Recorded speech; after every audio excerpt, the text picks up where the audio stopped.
My concerns about the environment include global warming and climate change and conservation of our planet. That things we do today affect the output of tomorrow, and that right now, currently, us as the population are abusing the rights that we have on this earth, and we're creating large impacts for the future and future generations.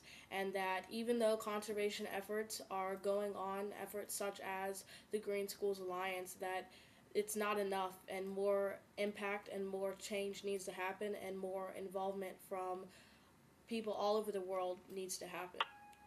My school and my student club have started recycling. We've started water conservation, energy conservation. We've reduced unneeded lighting.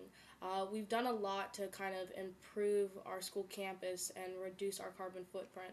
But also, what we're trying to do is take those teachings from our school and bring them back to the community. So we're trying to have education on what you can do at school and what you can do at your home, and have students bring those practices back to their communities wherever that may be.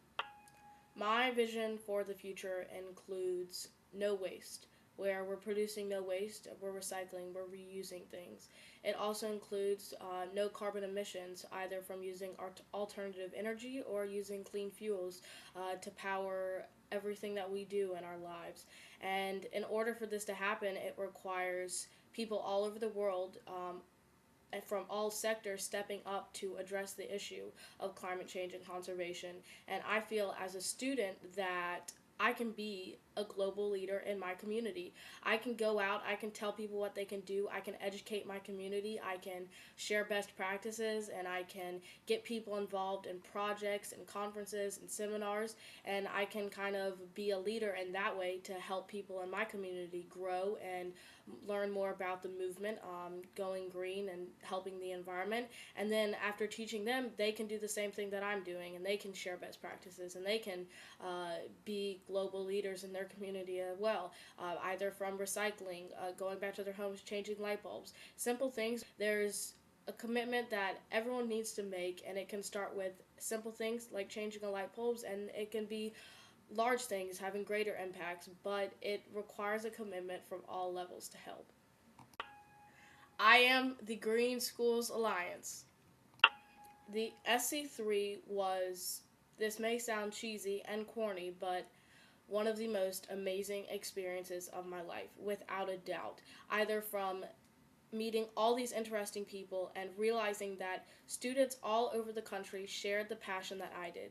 Not only did students, but there's faculty and there's people who work for organizations and corporations and government agencies who also share the passion, and that Sc3 allowed all these people to come together, share best practices, and kind of create a plan for what they wanted to take back to their community.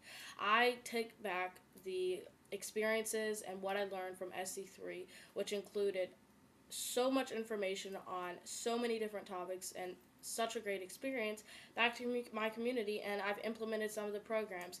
I learned things from students, from what they implemented at their schools and what their success and their failure has led to. And I also learned from professionals in the field about what I can do, what my school can do, what my community can do. And I highly recommend this conference to anyone who cares about the future of our world, who cares about the environment, who cares about conservation, and who cares and wants to learn something new and wants to get involved in helping your school go green and helping your community go green. It was an amazing experience for me, and I highly recommend it to any student who would like to come to Sc3.